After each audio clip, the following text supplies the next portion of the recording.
Good morning, YouTube. So today, what? Oh, you're talking to the camera. Say hi. Hi. So today we're gonna do an oil change on the Turbo E36. I thought I'd show you guys what the oil cap actually looks like. We'll see how it goes. So tools you really are gonna need is a 13 or a ½ inch. These are the same, or same-ish. And then you got a 17 mil. And then a breaker bar. You really don't need a huge breaker bar. You shouldn't have to apply too much torque to get the oil pan nut out.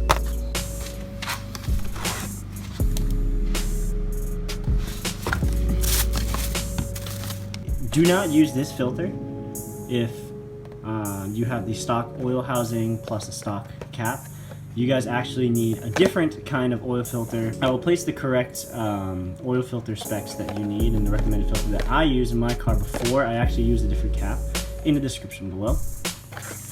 So what makes this filter special is that it has these rubber rings on the outside, and that allows for the bypass of the oil pressure to go actually up and through the cap and down into an oil cooler and back through this filter before it goes to the engine. And of course, it comes with the usual hardware that you need for an oil change. You're also going to need this large oil jug or oil container, whatever you can find, mainly because the fact that it has an oil cap, oil cooler, and a turbo gives it more volume of oil necessary. So this car actually is going to take about 7.2 quarts, give or take like a tenth of a quart. So the first thing you want to do for sure is just jack the car up. I just simply have the car up on risers here. It's not a big deal to have it perfectly level or perfectly inclined in a certain way. The internet's gonna hate you for saying that. The internet thinks that you have to have your car perfectly level. You don't. It's okay. It gets the job done, and I'll show you why in a bit, because the actual oil drain is actually towards the back end of the oil pan. Right over there. So this is the bolt that you're gonna need to take out for the oil change. This is the Island Engineering oil cap adapter for an oil cooler. It's going to be a little bit awkward taking this off because mainly I have to take this cap off, but at the same time I kind of have to juggle through all these lines that I will not have to take out. Okay, let's get these out of the way.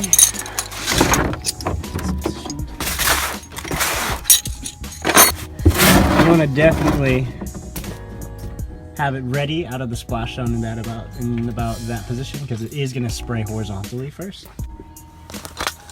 So I'm actually going to crack this bolt loose first. Lefty loosey. Okay. So it's fair to point out that you do not want this car to be turned off recently, because the oil will be very hot. Ideally, you want this car to be sitting for about a ½ hour to an hour so that the oil is cool enough so that once you undo the bolt, 1, you don't drop it into the pan, and then 2, you don't burn yourself. If so, and if you want to, definitely wear gloves, safety glasses. The bolt's being difficult to take out, just take the socket, put it right back on.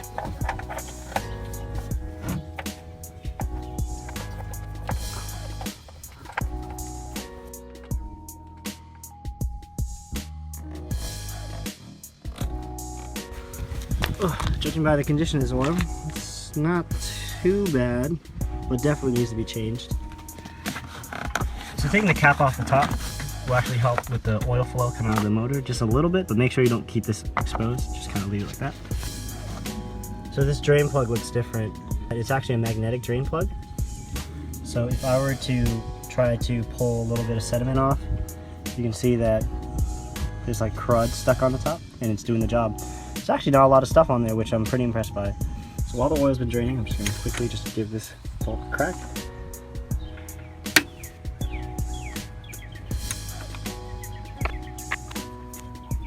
So this is a long bolt that comes out right here.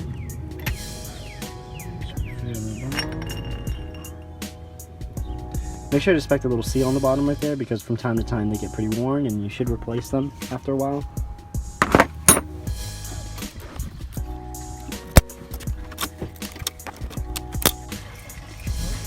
Doing down there, still going. Pull this crankcase fence.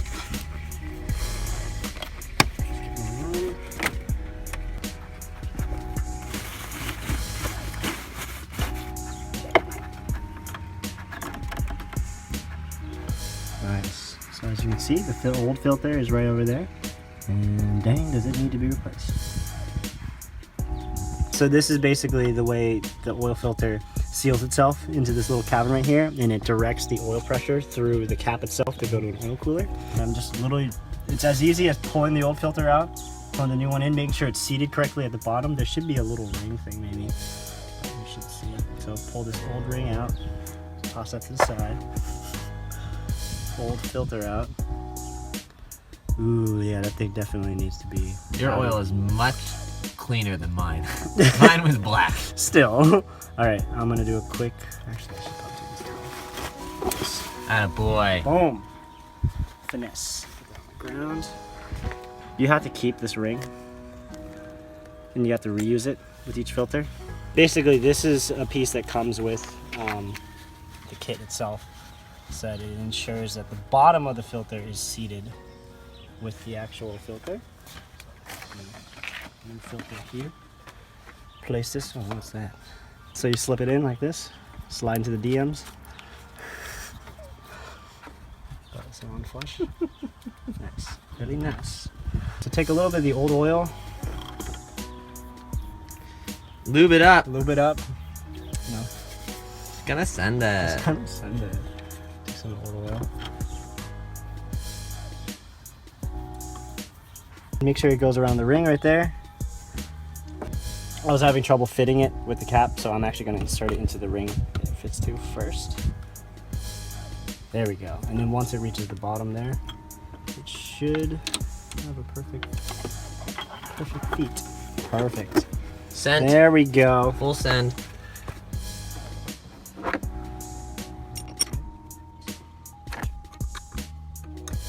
So once it gets once it gets hand tight, I usually just take 2 fingers, grab on something, and then just pull. And then that should be the amount of force that you really need. You don't need a lot of torque on these, because if you break that, it's going to be a miserable time. So before I actually install the drain plug back in, I'm just going to switch the crush washers. Make sure that these are pretty clean, the threads are pretty clean. You can see the magnetic tip on the top right there. So in addition to putting this back in, I'm just going to take a little bit of extra precaution to prevent some leaks. What I do is I take a little bit of, it's called pipe thread sealant. So it's different from plumber's tape. It's actually a liquid seal. Generous dab right there. Thread it back in.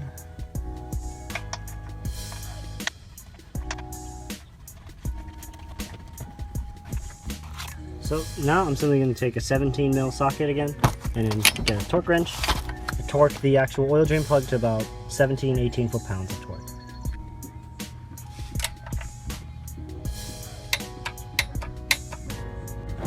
Oh, look at all that nasty oil! Dang, dude, you got some big jugs. I know, right? And this is only half. Or just one big jug. The other one's kind of normal Yeah. size. So this is Mobile One 0W40. We're not sponsored by Mobile One. Not sponsored by Mobile One, but hopefully in the future or whatever. I don't know. How's your arm feeling after doing P90X for the past few days? Dude, this is Lifting great. up? Actually, arm day is today. Oh, okay, so you're good then. Yeah. So I put about 6 quarts in. And now I'm going to start the car. Just to kind of like let the oil circulate a little bit and then check my level.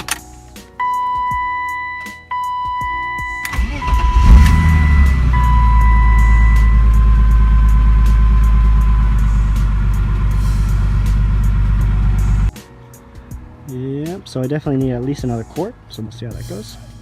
So I started the car a second time, as you can see there. Level looks pretty good. A little bit less than halfway, but good enough. Should put the zip tie back.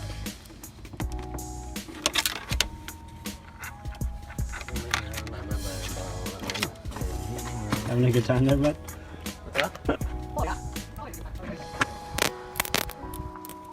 Usual, make sure you clean. Definitely want to make sure you clean your tubs before you actually store them. They will get nasty and cruddy. What I usually use is, if I can find it, pepper power, some paper towels, soak them up, throw them out. And since I own a restaurant, we get these heavy duty big vegetable oil containers, and I usually put the oil into this container. So after this tub is full, I basically just bring it over to either a shop or another oil disposal service. So to those that might have questions about the oil cooler itself, it's basically an aftermarket oil cooler you can find either on eBay or anything. It's like a generic one. Intercoolers these days are pretty good. You can't really go wrong. If you wanted to do a full engine flush, you'd actually have to take this completely out, but it actually drain the oil cooler itself. I drain the oil cooler and then basically install everything normal and then fill the oil back up. So that's really all to it. I mean, the oil change is fairly simple. It's pretty similar to what I would do in a stock E36 in general, just like a couple little things that are different. So thanks for watching, guys. I hope you enjoyed this oil change video and more content to come. Have a good one, guys. Bye-bye.